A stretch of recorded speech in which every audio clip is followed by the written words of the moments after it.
Hello and welcome to Darabase Meets. This time round, it's being hosted by me, David Bomphrey, co-founder of Darabase, and I'm delighted to say that we've got James Chandler with us from the IAB. And first and foremost, I think we'll probably turn it over to you, James, to maybe introduce yourself, tell us a little bit about your backstory, your career, and then we'll talk a little bit about the IAB after that, perhaps. Thank you. Thank you very much for having me. Um, my career has kind of jutted in and out of AR in a really strange way. So I started life at Channel 4, which was a kind of incredible place to work. Uh, Kind of very pre-digital Channel 4, talking to viewers about what they thought about things, which was really fascinating. And I moved from there to Mindshare, big agency within Group M. Knew very little about media. A friend had said that this is quite an interesting place to come and work, and we've got all these exciting advertisers, and they spend lots of money, and increasingly they're spending lots of money in digital advertising, which at the time was certainly not the size it was now. So I worked on brands like Lynx and Ford and Three. Uh, did a real mix of real DR response stuff, pay as you go, free sims, all the way through to some of the stuff that Lynx was doing at the time around gaming, really, really cutting edge stuff. And from there, I think Right. got to. All three of those, sorry to interrupt, all three of those brands actually have got an amazing heritage in AR. So you were They very really well have. placed at the time. Yeah. But I Uh, mean, the uh, Lynx Angels thing was particularly famous, kind of early yeah, interpretation yeah. of that. So yeah. Yeah, that was no, no. I remember it well, and there was a kind of a right place, right time moment around mobile where smartphones were increasingly being talked about as this sort of third wave of digital advertising, and I had a brilliant boss, Claire Velotti, who was sort of the mobile champion for the agency. Later went on to work for Meta and for Snap, and said, you need a thing. So my thing became mobile. I became the mobile guy. So I did that for Mindshare in the UK for a few years, which was brilliant. And then I went and did that job globally across their network, which was, to go to Istanbul and to go to Moscow and see all the other places where it was being used was incredible. I left Mindshare and I joined Claire actually at Snap. Which was pre-IPO. I mean, it's an amazing time there. And then very, very quickly after that, I joined the IB. I wouldn't tell him to his face, but John Mew, my boss, the CEO of the IB, had always been a bit of a hero of mine. He'd been the head of mobile at the IB, and he'd always been this person that I'd sort of looked up to. So it was a very easy yes to say to kind of go and work for him. And at the IB, I've been there 7.5 years now as CMO.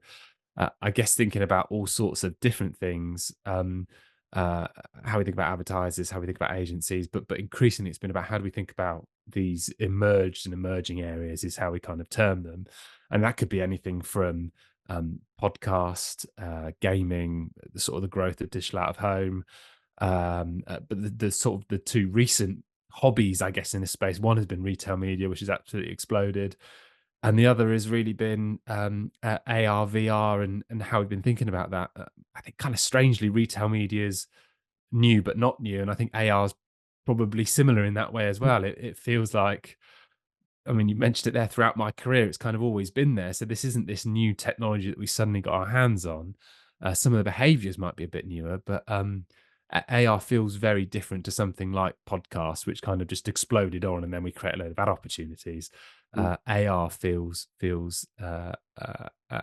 as big, as exciting, but slightly different, and even more so as we've started to talk to companies like you and other companies in this space who have been doing it for longer than people think.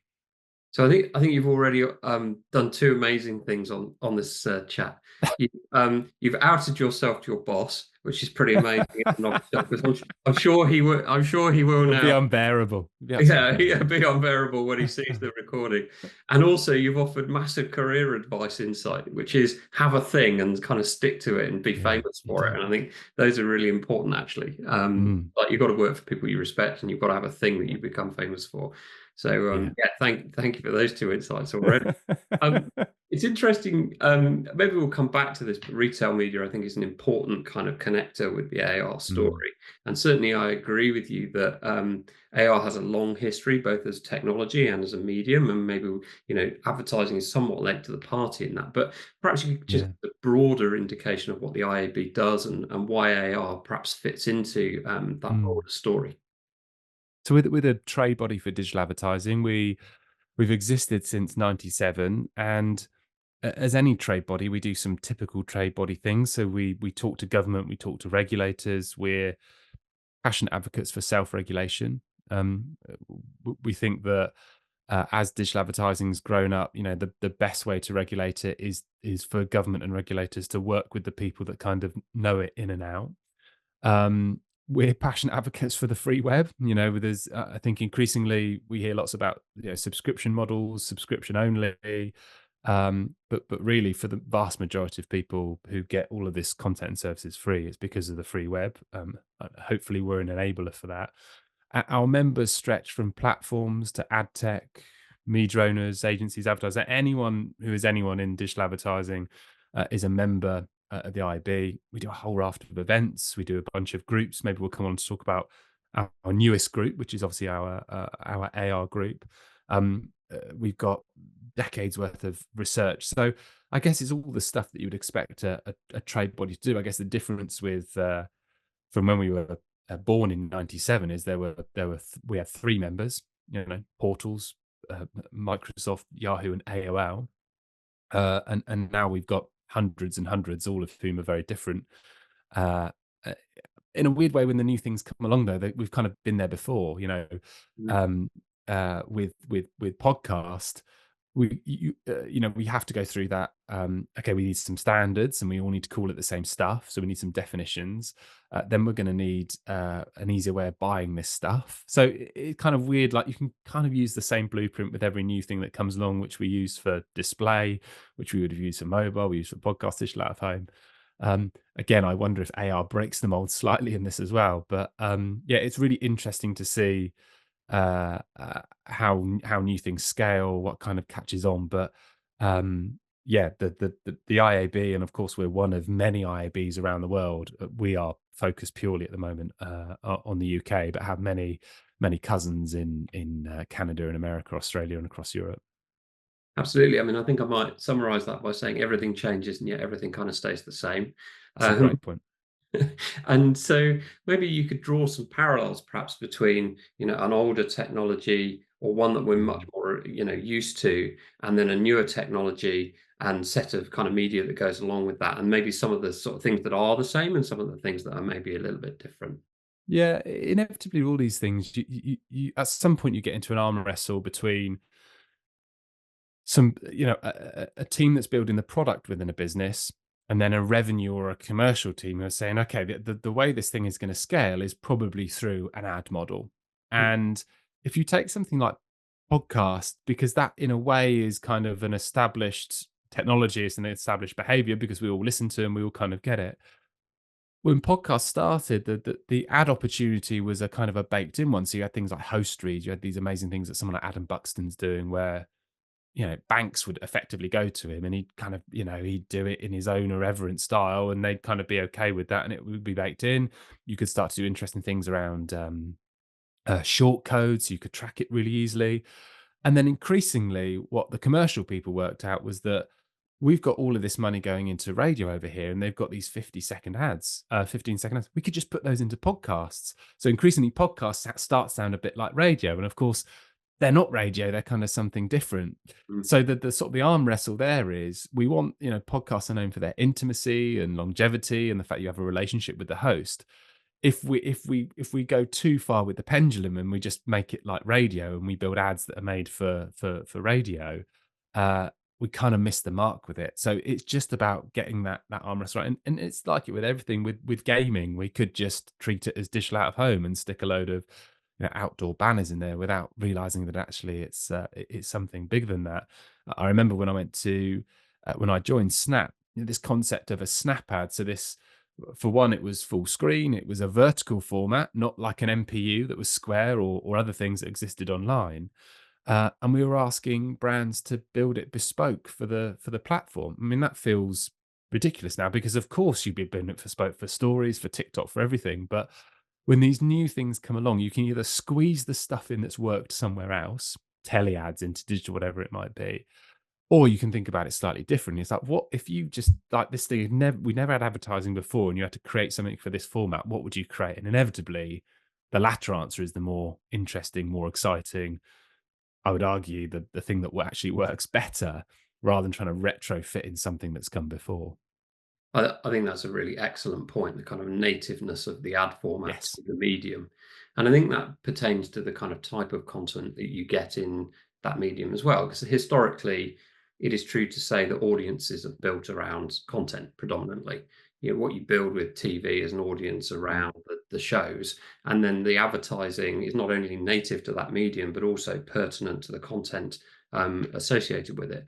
And mm, podcast is another one. It's like you say, it's not radio. It's a bit different. It's still a verbal communication medium, but it's long form and it's more intimate in nature and it's often conversational. And yet, yeah. slapping a kind of 20-second advert into that from your radio probably doesn't work very well. And I think about AR again as a medium. It's in the Mm, same way that you can tell stories or communicate news or have an entertainment experience or learn something educationally through video. So mm, you can do all of those same things through augmented reality as well. And mm, I think you're absolutely right, is that the leadership that the big platforms, not least Snap as a camera company, have shown in the development of augmented reality content, first around the face and now subsequently through the rear facing camera on the world, mm. um, is innovative in and of itself. It's an innovative, new, highly consumed, younger audience type um, set of content. So, what Yeah. are the ad formats that should sit alongside that? I'd Mm. be interested in your thoughts.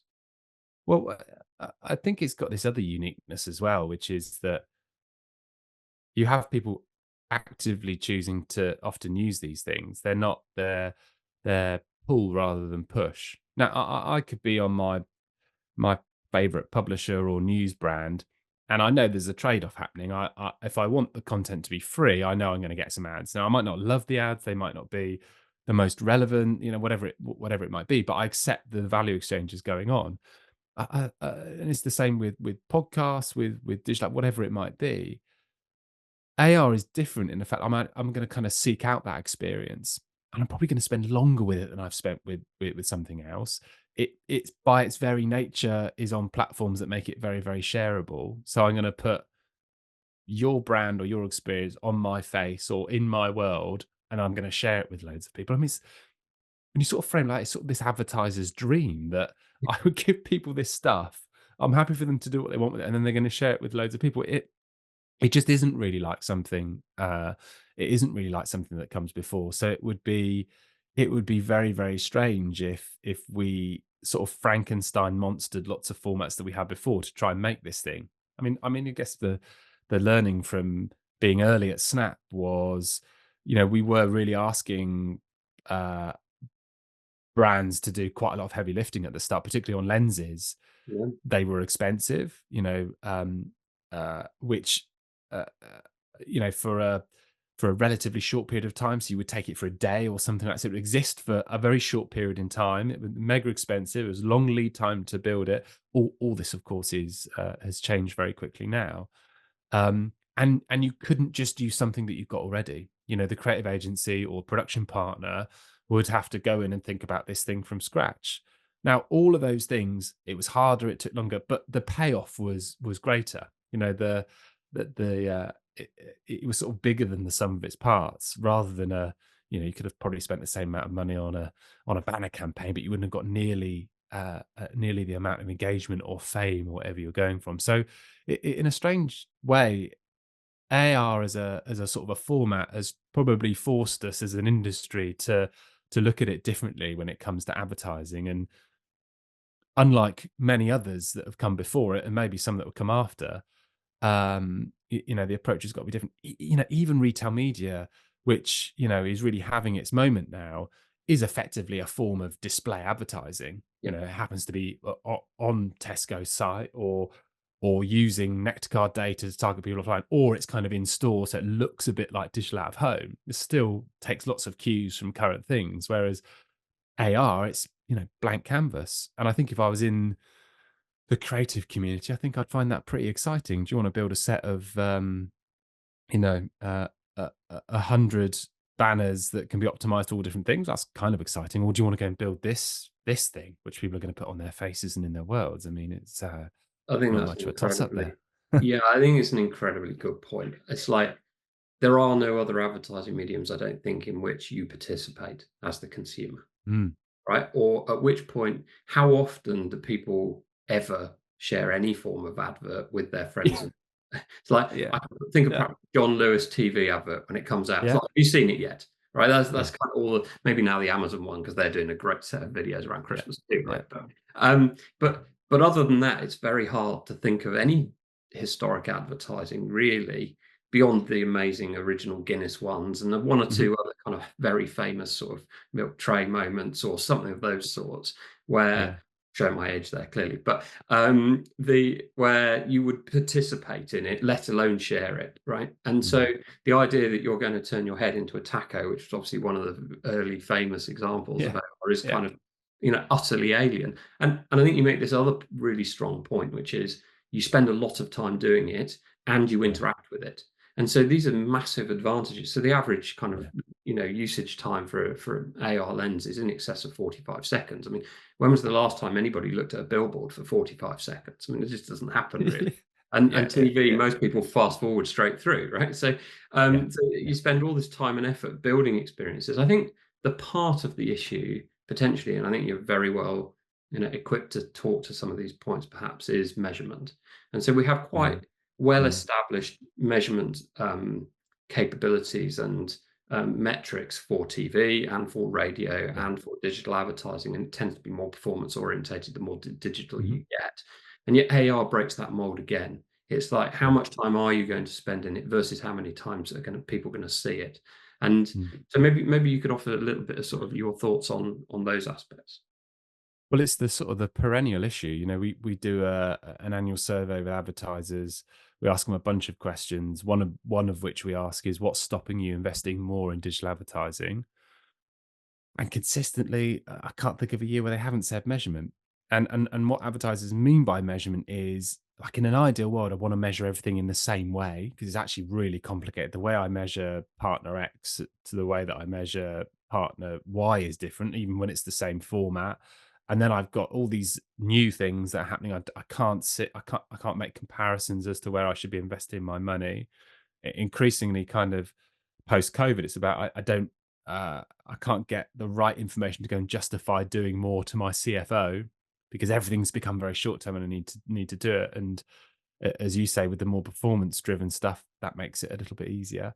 I loved what you said about the John Lewis ad, and making comparisons with AR and that, because really that's about fame. That's about sort of cultural relevance. And Dave Trott has this lovely line that your advertising's working because the school kids are singing the songs in the playground, and it's a bit like, how can you insert yourself into culture?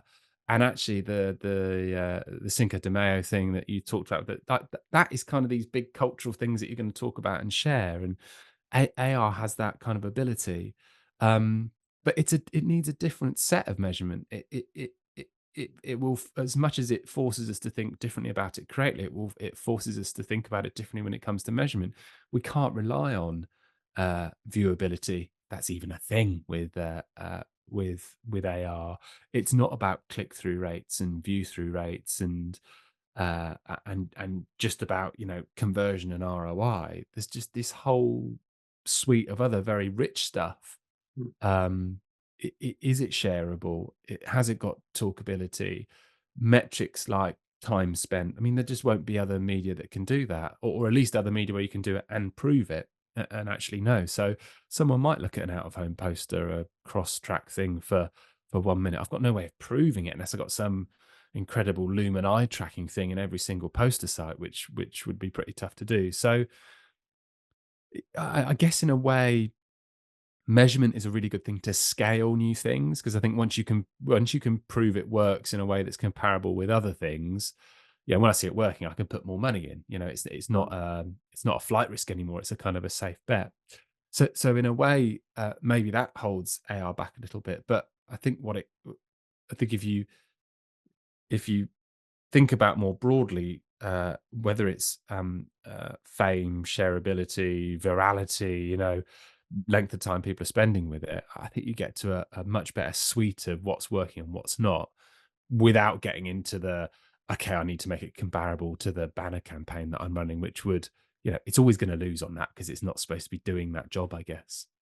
Absolutely. I mean, one of the things we've certainly found when talking to brands about AR more broadly as experiences is, well, how many eyeballs am I going to get? You know, what's the audience going to be? And if it isn't in the Mm. millions, then you start running into Yeah, conversation about yeah. ROI. And I sort of get um, the pushback. I think is that the number of people that try it, they're your real friends, they're your real advocates, they're the people who are Mhm. going to share it. But the secondary audience is really important, the number of people who then subsequently see it in a social media 100%. channel in Yeah, one form or yeah, another, yeah, and then subsequently pass that on to their friends. And at that point, you yeah, kind of yeah. get an exponential growth in the audience. And it still, for me, comes down to, are you measuring the right things? Mm, And mm. certainly time spent, I think, is really, really critical. There are some performance things, obviously, that you can do if you want to, advertise a particular thing and then click through to the website and someone can buy it. That can work Yeah, really, really well. yeah, Equally, like you say, it can make you famous because it's just this amazing branded moment right top of funnel, and it just gets shared, and you get a kind of cultural moment around that. And so I think it can work top to bottom of funnel, but then I kind of guess I would say that. But equally, yeah. it can work to do different things, but you have to think about it and measure it in the right way, in the right way. There might be And the best way. creative things as well. So if you thought about if I'm Nike, Mm, if I'm a sports shoe manufacturer, you know, and I know that by getting someone to try on a pair of my shoes is going to increase their likelihood to buy it by 70%. Think about the money that I would have to spend to get someone to walk into a Nike store in order to try those on to have that propensity to buy it. mm, And then think about that cost saving that can be made in getting someone to try them on virtually in the color that they want, to define them exactly what, and share it with their friends. Like, so I think you can be really creative with how you're trying to do it. Like in the real world, it would cost us X amount to get this person in store, and I know they're going to convert. Or I could spend a hell of a lot less to get someone make something entirely customizable that's very shareable as well. So I think you can be creative with it. I think we talked about it in our last group, the whole sort of faux out of home debate that's going on, you know, CGI things that are being created. And, you know, there's a big debate, you know, the out of home people don't think that's fair. You know, you should be doing these things and, you know, taking pictures of them. But there's, you know, that's not why they're doing it. It's the shareability and the fact that we're all looking at these things in our LinkedIn feed and we're all seeing the impact of it. And we see that it's brand X, whatever. It doesn't matter whether it's kind of real or not. It's having this real cut through. And yeah, you're totally right. That effect, that virality, the fact that these things are exciting enough to be shared, you know, shouldn't get lost here either. And you'd lose that, I think, if you were just purely on metrics of how many people have bought this thing as a result, or how many eyeballs have seen this thing as a result of what I've done. Absolutely. Don't get me started on the faux out of home thing. I'll come Oh, back in a minute, but I was gonna just kind of call out one other advantage in your mm, Nike example, which is very newsworthy and pertinent at the moment because of large brands starting to charge for returns. The other big yeah, benefit, of course, is that you can try out the shoe on your foot and it will tell you in AR what the right size is. So your yeah, propensity to return them is vastly reduced because Nike know that you bought the right size in the first place. And so yeah, absolute kind yeah, of bedrock core, savings and operational efficiency kind of things that you can get out of this medium that you can't get out of lots of other ones. yeah. We'll come on to talk a little bit about faux. So clearly, I Mm, fall strongly into the camp that you should be kind of doing these things for real, and kind of why wouldn't you? And yes, I agree mm, it's a viral moment, and yes, I agree it's in the feed. But I think there's kind of 2 points that I would maybe add, and we can talk about perhaps. The first is that if you're going to, use a location and associate your brand with it, you can't do that unless you've sought the permission of the property owner. mm, That's called passing off if you do, and you are breaking the law if that happens. There are mm, a number of examples out there that people will note that, from behind the scenes, we see that, certain venues have not been particularly happy about and have gone viral, sorry, gone legal in the background. So that's Yeah. at kind of the heart of the Darabase proposition. So thank you for teeing me up on that one. But so yeah, see, if you're a brand out there, seek permission of the properties that you're going to be using as context for your adverts. I Mm. think the second thing is it's really important that people can believe what they see. And I think if you're doing faux out of home Mm. and it's close enough to being almost real but not quite real, did they do it for real? Did they not do it for real? That authenticity is missing for me. And I think Yeah, it's a good authenticity and point. honesty and Mm. trustworthiness are really critical for advertisers, um, Mm. because their brands are built on that. I just wonder what It you was think. well, the example that sort of sparked the fire in my head around this was the Gymbox one, where they claimed to have put ads on the top of buses, of Mhm. TfL buses, and then TfL came out and said, "Well, you can't actually do that." And they were asked for a quote, and they said, "Yeah, yeah, we definitely did it." They did a press release and everything, and then sort of rode back and said, "Oh no, no, we didn't do it, but it doesn't matter. You know, we've got what we wanted. We've got loads of eyeballs and we've got fame." But I'd never really thought about that point around authenticity. That's a very, very good one. It's almost, as we're recording this, what these two politicians are saying to us who are vying to be the next prime minister, like, it's all about, can I trust you or not? And if you're a brand who's saying you've done this thing, well, actually you haven't, I think, are you going to trust me to pay back my membership when I give you some money and I need to cancel on these terms? I mean, perhaps it goes goes a little bit further. And I actually had no idea about the location thing as well, that you can't just start sticking rings and things on the BT tower without asking them. I You didn't know that, which absolutely is can't interesting. because I mean, the point of law very specifically is one of passing off. So if there is Mm, the mind of a consumer, a commercial relationship between a brand and a location, then there mm. has to be one. Otherwise, you are passing off X for Yeah, Y. yeah, So nice. that's a really important part. I think Mm, the other big kind of shift that Faux does is it talks to this idea that rather now from augmenting faces, we're starting to augment places. And we yeah, see obviously the trends from all of the big tech giants to not only make the hardware, the glasses and the mobile phones and the LiDAR scanners, but also the software that allows people to easily create content at low cost in yeah, location. And that allows people to build, going right back to the beginning of our conversation, these editorial experiences, be they games or tourism or utility based things, either really, really fun or really, really useful and better because they're in AR, but they need a yeah, monetization solution. And so we need a native ad format that sits passively in the background, much like an advert sits next to a paper advert sits next to the words in a newspaper. And yeah. inevitably our ad formats will develop against that medium as a whole. And so I think Wow. that's a lesson from the past that you've raised that I think is really pertinent. There's something else happens, I think, when you in effect turn the camera around, and the really early Snap stuff, the rainbow vomit, the rabbit ears, it was fun, and that was the platform that Snap wanted to be. It wanted to be a fun platform that you share with your friends. There was the novelty in it. I remember some of the very early Blipper stuff that we did on Unilever. You would scan a pot of Marmite, which is one of Unilever's massive brands, and it would start giving you Marmite recipes, but they'd sort of they'd jump out of the pot and all those kinds of things. So you've gone from this sort of novelty thing, which is a nice thing to do and you might do it once, to now you turn the camera around and it's in the real world and it's really useful stuff. Or it's sort of wildly impressive things. And of course, the technology's got better as well. So I think there's sort of something in that. It not just being about me, but it's being in my world, or it's about the place that I'm in, Yeah. and other people can get involved as well. So yeah, it's sort of something quite interesting. That it's really moved it out of that, perhaps that novelty thing that people still have in their minds sometimes with AR, because they tried it once and it was fun, but Yeah. beyond that, I didn't quite get what it was. Yeah, absolutely. So just coming back to the IAB a little bit, perhaps, and so tell us about your new augmented reality group and some of its, objectives and aspirations, maybe.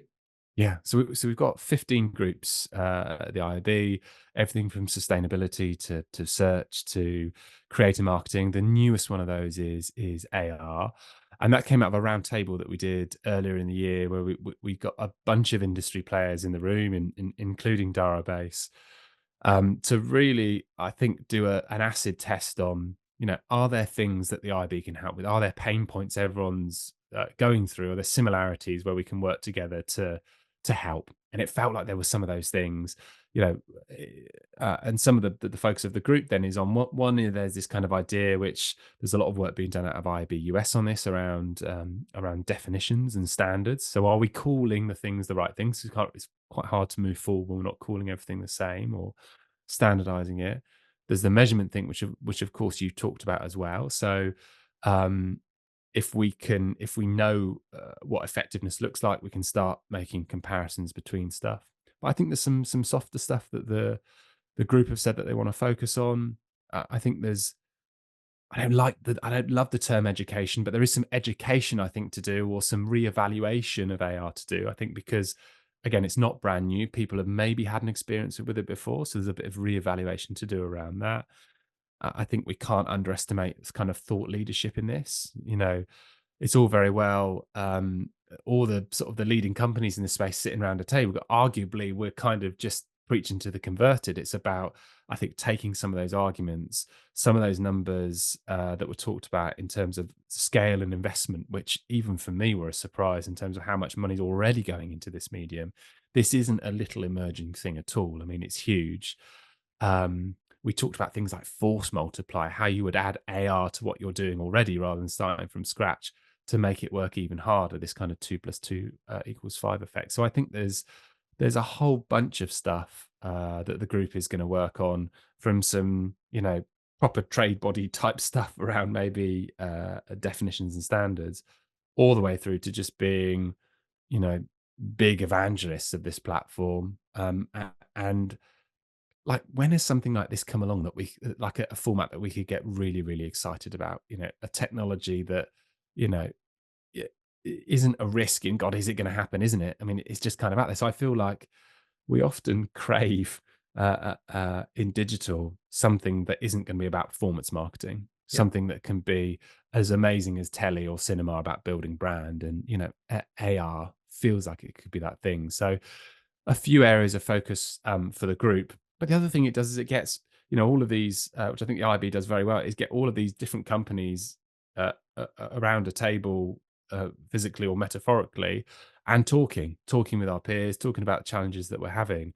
And I think there's also a value in that, as well as all the outputs that we'll do. Is just, I mean, who else is going to do that if if we kind of don't? So big, small, production focused companies that are focused in ads. And already, there's some huge differences, but that you do start to see some similarities bubbling to the top as well, which is great. Yeah, absolutely. I mean, could be genuinely transformative. Being a Mm. new medium, yes, it's based on a set of technologies, and I guess one of my bugbears is that it gets kind of pigeonholed as a set of technology Yeah, rather than a yeah, communication medium. But one of the other things that the IAB is very famous for is your trends report, and I'm yeah. wondering what you might think could be coming for AR in terms of its inclusion in your trends report. Well, I think for me, I guess it's how it's developed, like the journey that it's been on in a relatively short period of time. Perhaps how it's perceived, but you know, the experts will be around the table when we go to them and ask, who will no doubt have some sort of depth of insight that perhaps we don't yet. But yeah, there's all sorts of things that we do. We have Compass, which you're referring to there, so that's looked at things like CTV. We've done a kind of a small dive into AR. But yeah, again, this is a format that people should be excited about. It's not entirely clear, like, it's not preordained where this thing is going to go. You look at something like retail media, we kind of know what it is. It's on site, it's off site, and increasingly stores become really important. But maybe we kind of know what we're doing there. But this is something different, and it's exciting, and it piques interest. And as as I think you said, which was brilliant, it can do that full funnel stuff. It can give you fame and build brand at the same time. If you want to get people to buy more trainers in the color and the size that they want, it's pretty good for doing that sort of stuff as well. Absolutely. I think you made a really good point about scale as well. I think, depending on which analysts you believe and whether you believe Yeah, the big yeah, tech players, we're seeing more than 1 billion, that's with a B, monthly users of AI in one form or another. yeah, And yeah. that's not necessarily the audience that you might think. It's not just kind of Mm, 13 through 25. It's yeah, stretched yeah, an awful lot further than that. And again, depending on which audiences you believe, the spend is already in excess of 5 billion US on AR yeah, advertising explicitly. A lot Yeah. of that clearly is going into the big tech giants and their platforms, but the web is certainly another major extension of the spend on that. Um, Yeah. and yeah, I think the question becomes how big can it get? And the answer for me is always going to lie in how versatile is it as a medium? How much can you measure the output and the Mm. ROI in the round, not just about performance? Um, Yeah. and how excited can the creatives get about it? And Yeah. where in Yeah. the Yeah. funnel does it get included in the kind of buying cycle for Yeah. brands? And we covered this at length at the round table and in the last group. We've missed the trick if you're asking people to come up with AR strategies. Mm. AR is not going to be another column on the media plan in the same way that, search is and display is. It's just not going to be that. What you need is, I think, particularly within agencies, is that you need people who are thinking about strategy to be thinking about this rather than the people that are activating the fall. Because I think by the time you've got there, you've got a diminished pot of money that is probably inevitably going to be in a sort of test and learn thing, and it's going to be limited, and there's no way to kind of scale it. So I think there's something to be done in understanding that, don't just think about AI as this other line on a media plan. It's like, if you've got one, bake the idea in at the start, of course, but how are you using AR to be this kind of connector for on and offline and all these other things? And not quite sure we're there yet, but I think there's some work to do. The other thing we'll try and do on money as well is we obviously do our ad spend report, which is the most downloaded thing we do on the site. Um, we are every year we're trying to include new formats. We have an ambition where we want to try and include AR, so we could get a really realistic picture in the UK at least of how much money is going into AR ads. So we'll publish that report in March 25, and we'll be going to market and asking for confidential submissions from everyone who's in there. And I think we'll be surprised by the size of it. I think it will be. I could see it being a real headline in that study, and that it's a lot bigger than what people actually think. Yeah, I couldn't agree more. I mean, Mm. clearly I'm an industry insider and, listen to the trends and a lot of the Yeah, things that are going on in this space. And, again, it depends what you include in the total. But as with all these things, I think it's probably underestimated in terms of yeah, size and its effectiveness. But yeah, yeah, for sure. you've been incredibly generous with your time. Is there anything else you'd like to add, or maybe I should let you get back to the day job? And thank you very much. Well, I would say the last thing I would say is, this group is for IAB members. So if you're a member of the IAB and you're in AR and you're not part of this group, then you should be. Get in touch with one of us, and we can connect you and have you part of it. The more people, the more players we have around the table, the better, because we'll come to some better solutions. But it's been a real pleasure. Thanks for having me on, David. It's an absolute pleasure. I can certainly vouch for the value of the IAB. We're part of the group, and very very glad to be so. And thank you very much again for your time, James. I really really appreciate it, and thank you to the IAB for all the work that you do.